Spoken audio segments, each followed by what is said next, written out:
Czy można zdobyć największą twierdzę zakonu krzyżackiego bez szturmu? Czy można siedzieć w sercu wrogiego miasta otoczonym przez ludzi, którzy jeszcze wczoraj złożyli ci przysięgę, a dziś strzelają do ciebie z murów? I czy największa krzyżacka warownia naprawdę padła od miecza, ognia i drabin oblężniczych? Nie. Historia Malborka w czasie wojny 13-letniej była o wiele bardziej przewrotna niż mogłoby się wydawać. Można ją porównać do słynnej Alezji, do podwójnego pierścienia oblężniczego, którym Juliusz Cezar zamknął Galów jak w żelaznej pułapce. Tam jeden mur trzymał wrogów w środku, drugi powstrzymywał tych, którzy próbowali przyjść im z odsieczą. Pod Malborkiem było podobnie, ale tylko na pierwszy rzut oka. Bo tu nie było jednego wielkiego szturmu, jednej płonącej bramy i jednego zwycięskiego okrzyku. Była zdrada, pieniądze, głód, polityka, rzeka, Nogat, burmistrz, który postawił wszystko na krzyżaków, a potem zapłacił za to głową. W dzisiejszym odcinku opowiem wam o jednym z najbardziej niezwykłych epizodów wojny 13-letniej. O dziejach Malborka w latach 1457-1460.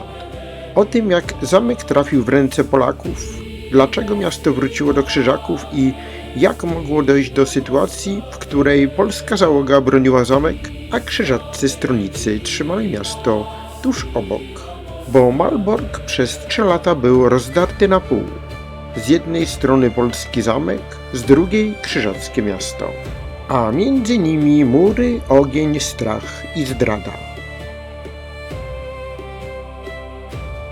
Rok 1454.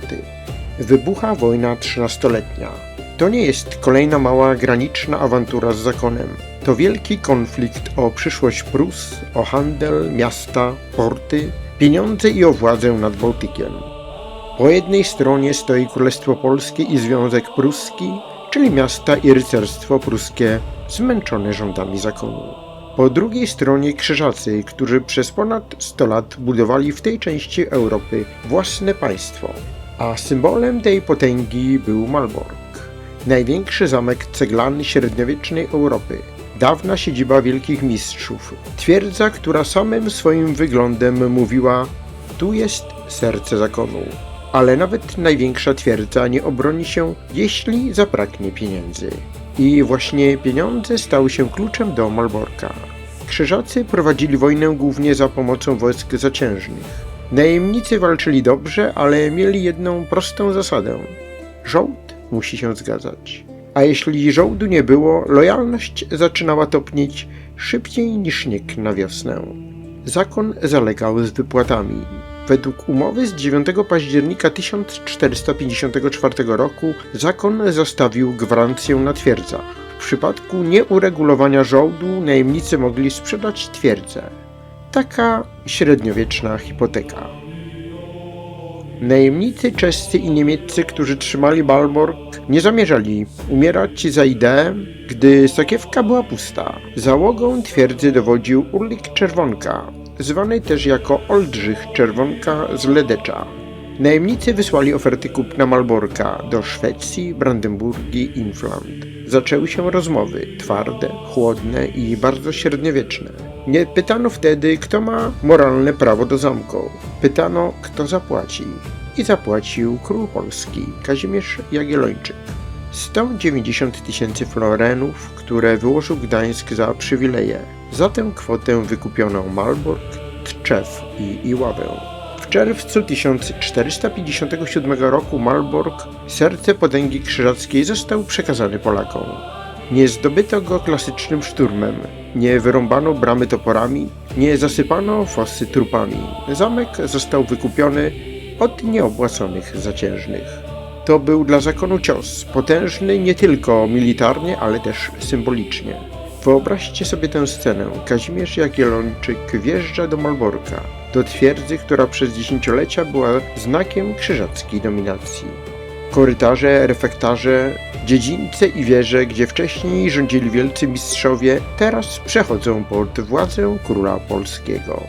Ale tu trzeba bardzo uważać, bo Polacy przejęli zamek Nie znaczy to jednak, że cała sprawa Malborka była zakończona.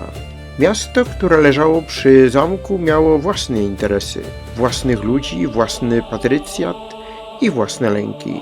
Część mieszczan nie chciała władzy polskiej, część nadal patrzyła ku zakonowi, a burmistrz Malborka Bartłomiej Blume stał się człowiekiem, który odegrał w tej historii rolę tragiczną. Początkowo Blume złożył hołd królowi polskiemu. W imieniu miasta uznał nową władzę. Można by więc pomyśleć, sprawa zamknięta, Malbork jest polski. Ale polityka średniowiecza rzadko była tak prosta. Jesienią 1457 roku nastąpił zwrot. W nocy z 27 na 28 września dzięki zdradzie Bartłomieja Blumego i części malborskiego patrycjatu wojska krzyżackie weszły do miasta. Miasto Malbork wróciło na stronę zakonu, ale zamek nie. I tu zaczyna się najbardziej niezwykły etap tej historii. Krzyżacy mieli miasto, Polacy mieli zamek. Czyli w samym sercu Malborka powstała sytuacja niemal absurdalna. Dwie wrogie załogi siedziały obok siebie, każda za swoimi murami, każda gotowa strzelać, każda czekała, aż druga strona pęknie.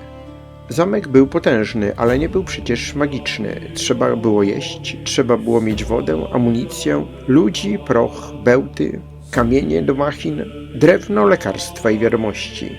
I tu pojawia się pytanie, które zadaje sobie wiele osób. Skoro krzyżacy trzymali miasto, to jak Polacy w zamku mogli przetrwać? Odpowiedź brzmi dzięki temu, że krzyżacy nie zamknęli ich szczelnym pierścieniem od świata. Malbork leżał nad Nogatem, jedną z odnóg Wisły, a rzeka w XV wieku była czymś więcej niż elementem krajobrazu. Była drogą, była arterią, była średniowieczną autostradą zaopatrzenia. Tędy mogły iść łodzie z żywnością, tędy można było przerzucać ludzi, tędy szły rozkazy i wiadomości, tędy docierało wsparcie z terenów wiernych królowi i z miast pruskich, zwłaszcza z potężnego Gdańska. Krzyżacy mieli miasto, ale nie mieli całej okolicy, nie mieli pełnej kontroli nad wodą. Nie mogli po prostu zagłodzić zamku tak łatwo, jak mogłoby się wydawać. A zamek malborski był twierdzą przygotowaną na długie trwanie. Miał magazyny, mury, dziedzińce, zaplecze i ogromną wartość strategiczną. Polska załoga nie siedziała tam jak garstka ludzi w spalonym dworze. Siedzieli w jednej z najpotężniejszych twierdz Europy. To nie znaczy, że było łatwo. Przez 3 lata Malbork był miejscem nieustannego napięcia. Strzelano z murów, próbowano odciąć dojścia, szukano sposobu, by zmusić przeciwnika do kapitulacji. Miasto ostrzeliwało zamek, zamek odpowiadał. Mieszczanie, żołnierze, najemnicy, duchowni, rzemieślnicy, wszyscy żyli w cieniu wojny. Za murami zakonu polska załoga ładuje kusze i hakownice. W nocy słychać krzyki straży, z Nogatu dochodzą skrzypienia łodzi, gdzieś płonie zabudowanie. Gdzieś ktoś próbuje przedostać się z wiadomością, ktoś liczy, ile zostało zboża.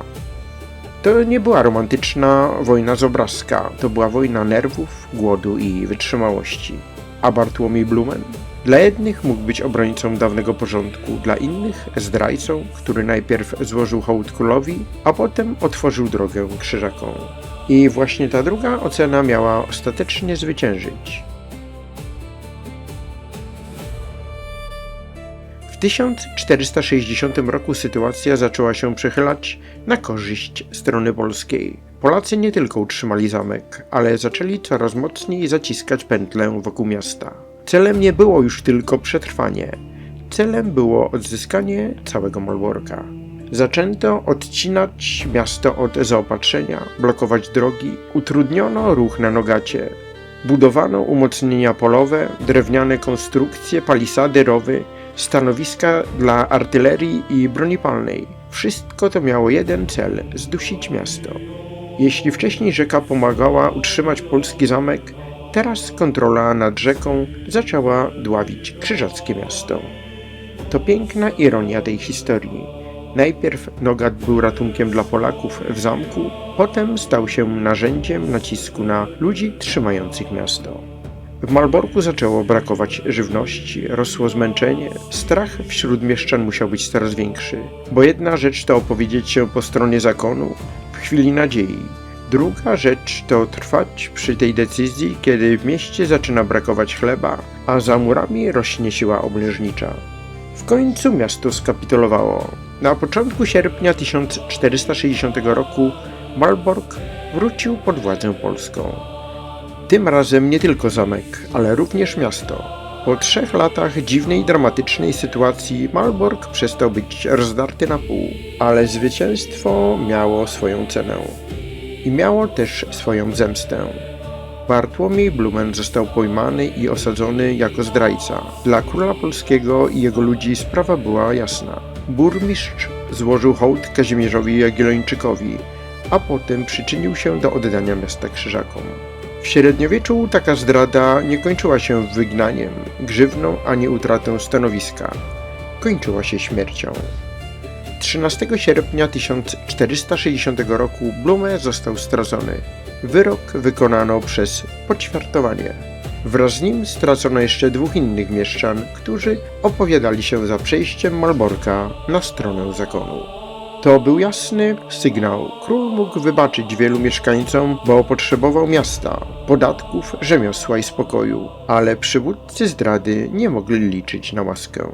Ich los miał być przestrogą. Dlatego ta historia jest tak ważna. Pokazuje wojnę 13-letnią od zupełnie innej strony. Często wyobrażamy sobie średniowieczne wojny jako wielkie bitwy: Grunwald, Chojnice, Świecino, rycerze, kopie, chorągwie, szarże.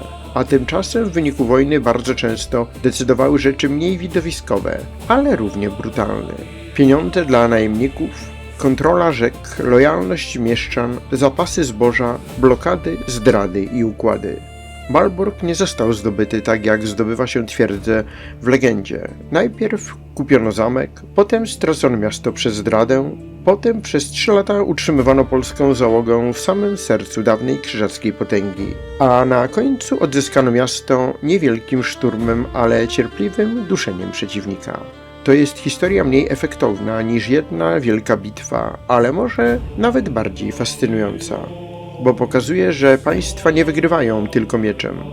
Wygrywają też logistyką, wygrywają pieniędzmi, wygrywają cierpliwością. Wygrywają tym, że potrafią utrzymać jedną twierdzę, jedną rzekę, jeden punkt na mapie, aż przeciwnik nie ma już czym oddychać. Malbork w latach 1457-1460 to gotowy scenariusz na film.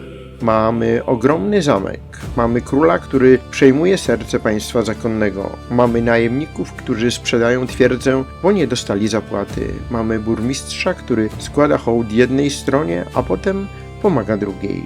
Mamy miasto i zamek walczące ze sobą jak 2 osobne światy. Mamy Nogat, rzekę, która najpierw karmi oblężonych Polaków, a potem pomaga zagłodzić krzyżackie miasto. I mamy finał. Kapitulację, sąd i śmierć Bartłomieja Blumego. Dlatego, kiedy następnym razem ktoś powie, że Polacy zdobyli Malbork w 1460 roku, warto dopowiedzieć: nie do końca. Zamek był polski już w 1457 roku. W 1460 roku Polacy odzyskali miasto.